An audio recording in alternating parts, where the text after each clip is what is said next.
Ladies and gentlemen, Jay Spruill is in the building. Movies, music, sports, and life. Shout out to the north side of Milwaukee, Wisconsin. Shout out to Gwinnett County, Georgia.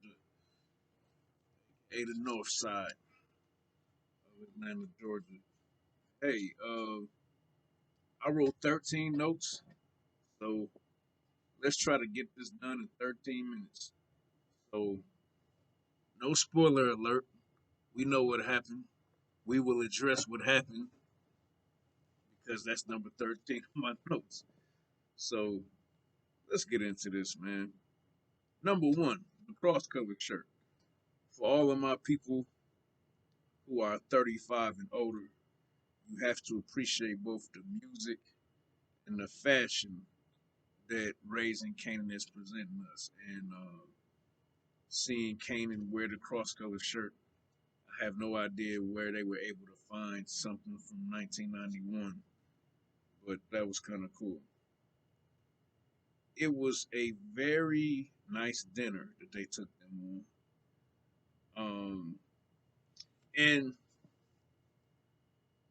I'm hoping that you were feeling the same way that I was feeling at home.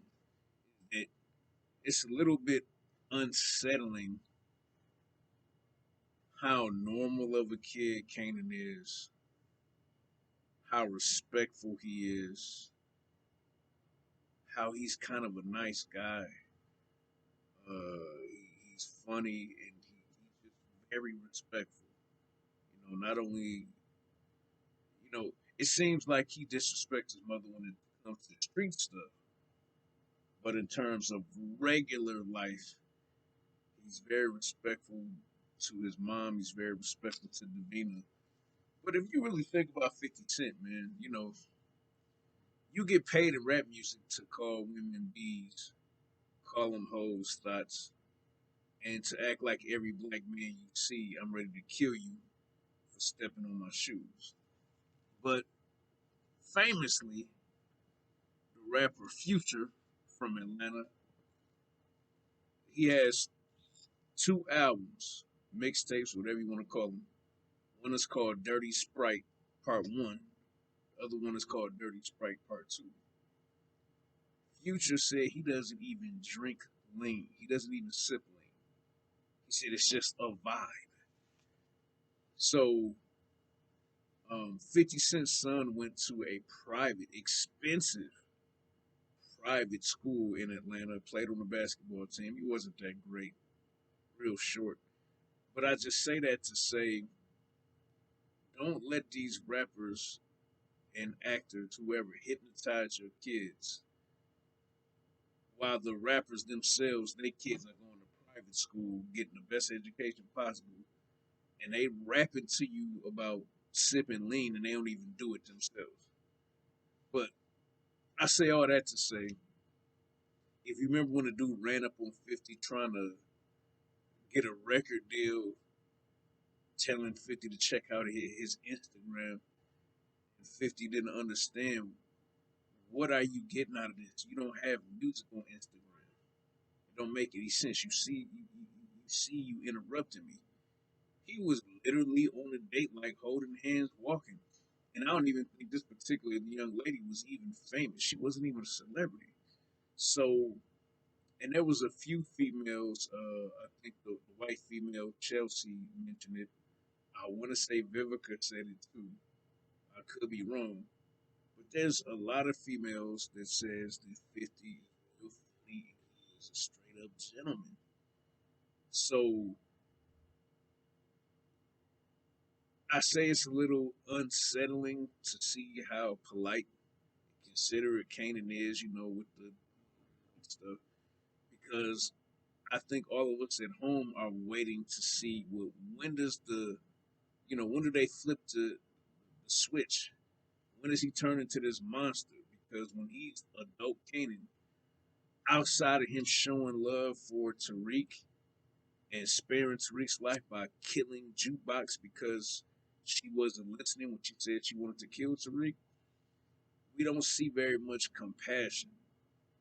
We don't see, we kind of don't see a good side. So it's kind of interesting to see that. But it isn't that far away from the real person. I guess what I'm trying to say. So excuse me for taking 3 minutes to talk about this. Something that I noticed.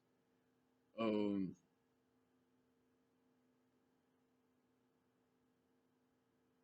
what did I say? He got interrupted.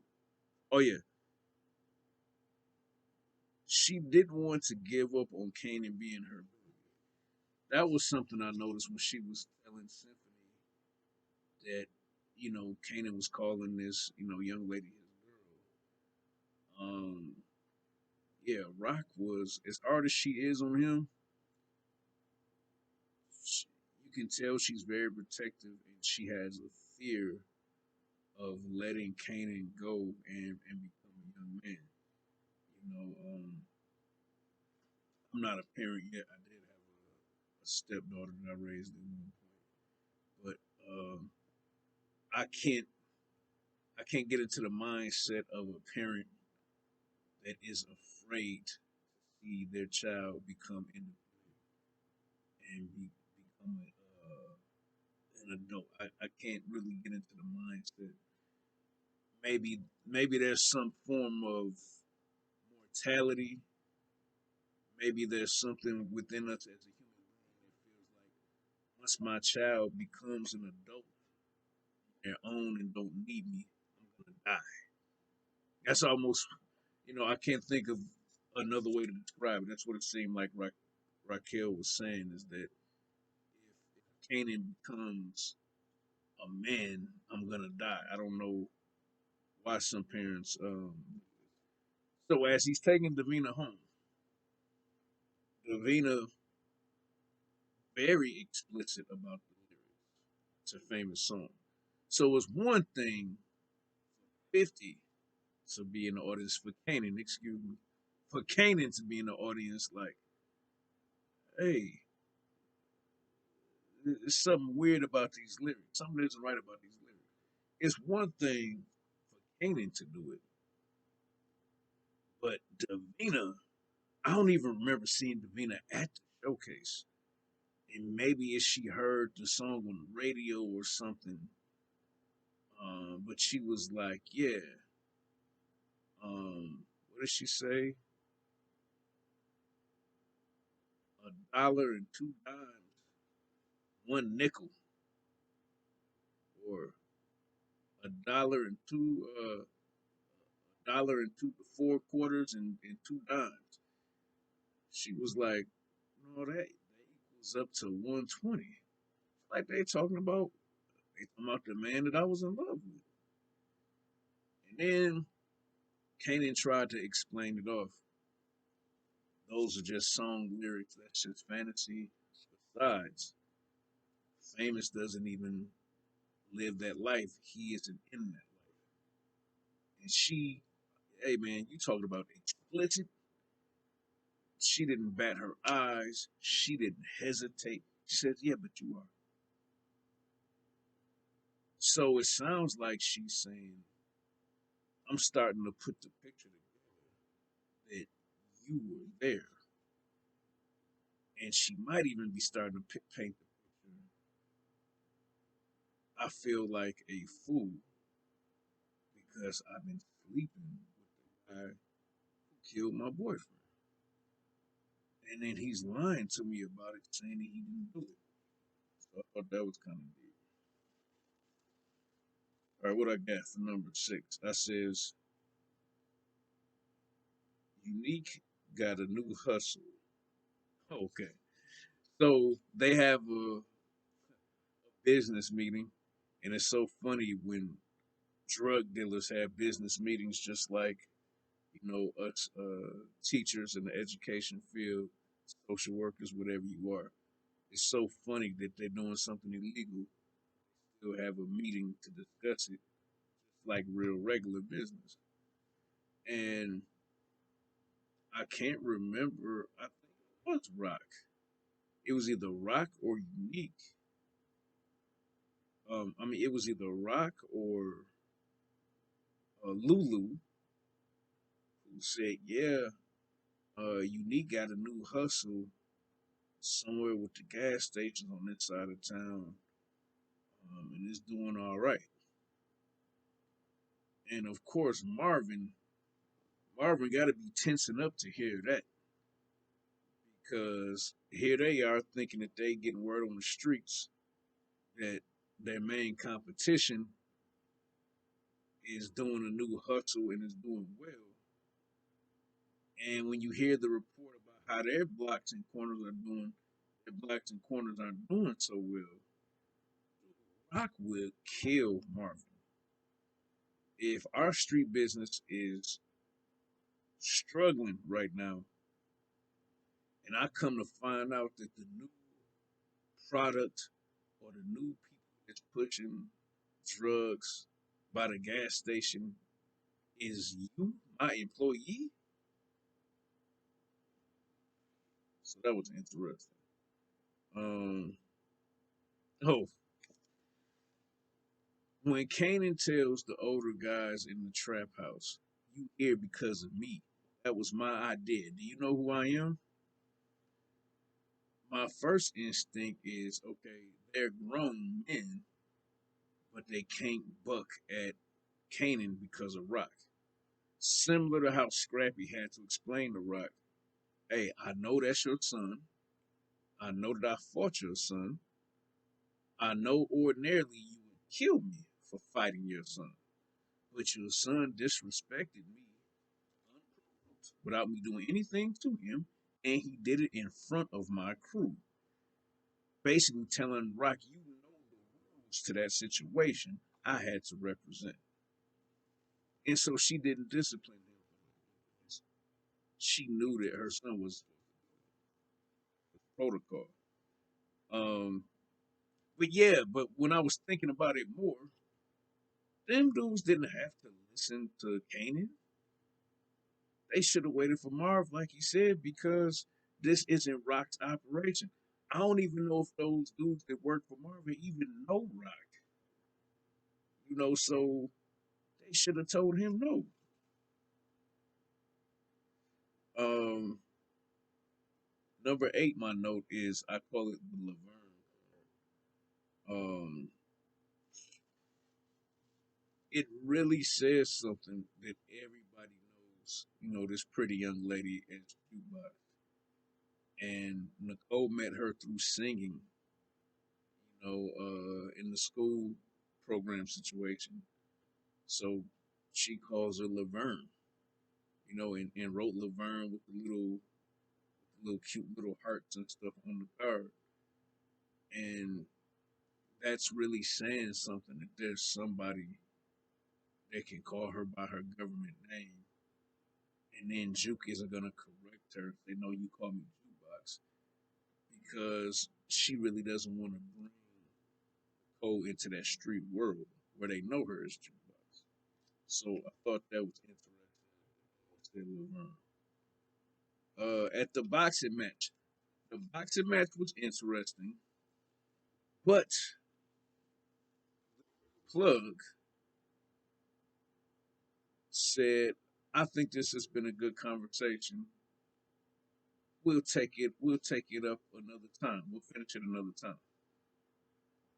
As soon as Rock said, "Let's talk numbers," he checked her and curved her by letting her know, almost like patting her on the head, "Yeah, this has been a nice conversation, but we'll finish the conversation later, elsewhere." And that has to worry Rock just a little bit because he didn't end up getting to the bag. He still don't have a supplier. And the inner city street instincts that I have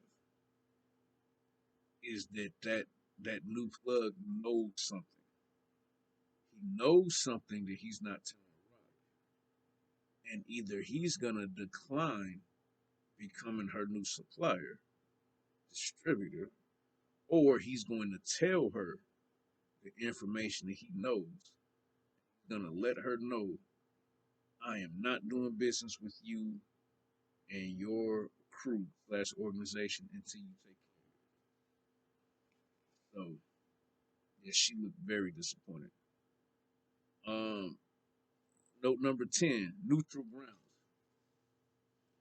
I've always found it admirable that in street situations, thugs respect certain protocols, parameters, rules, and regulations, um, bylaws.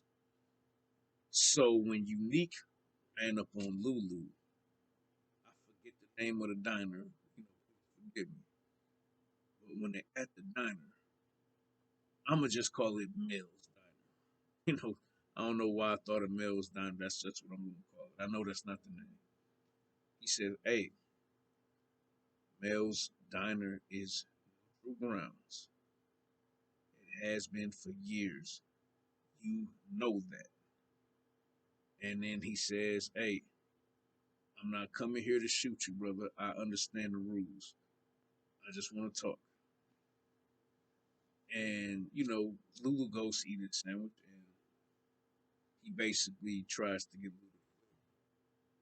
Lulu. And Lulu said, "No, there's one reason I can't do it." "Oh yeah, family. Yeah, I figured you'd say that." He said, "No, I just can't work for a BAN, or a dude that likes to go down on his grill." Lulu was smarter than Marvin, but not that much smarter. That man had no idea that you were the one shooting at him. Now you just giving them. He just told you, "I'm only letting Rock eat for 2 more months, then I'm wiping her out."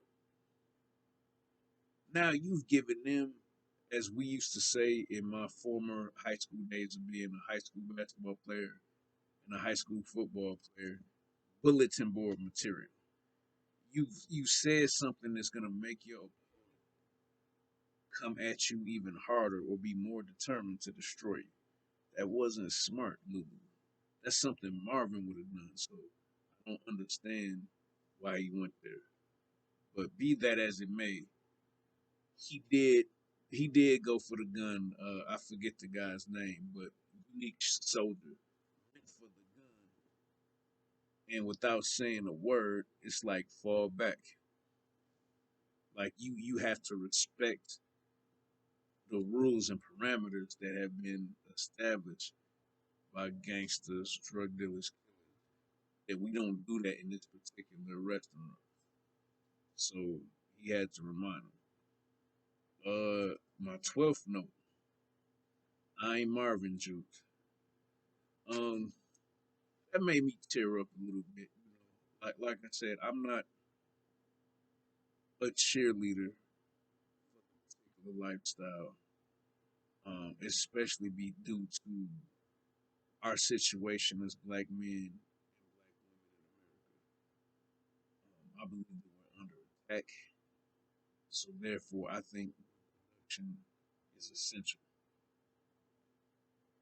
Just because I'm not an advocate and outright cheerleader lifestyle doesn't mean that it could hit me here a little bit when Rock is showing Juke compassion and showing her understanding and letting her know, "You're my niece.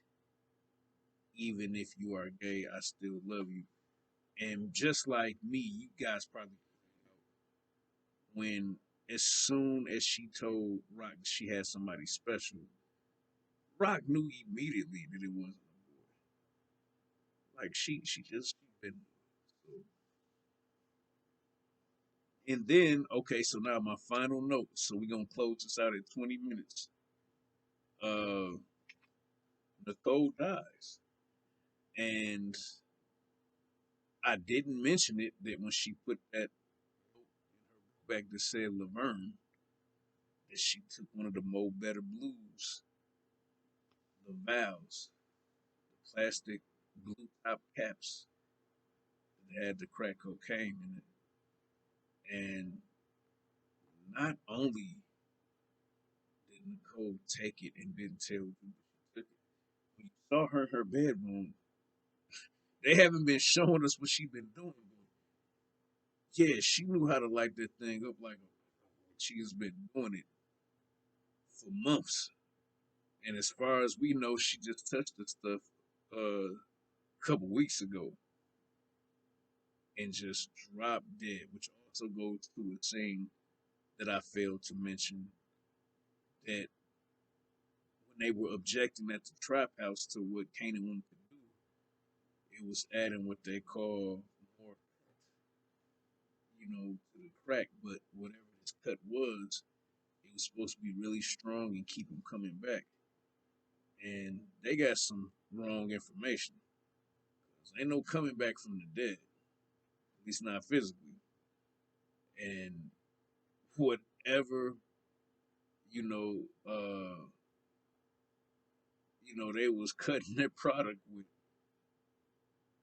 it didn't even seem like it was a 50% kill rate. It looks like a 75% kill rate. It seemed like only 25% of the people that use the stuff that Kanan and Marvel were selling were surviving.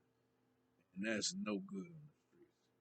And like Marvin said, you let a white person from the suburbs die from this, we're gonna get the electric chair. So, very sad ending. Um, episode 8, 9, 10.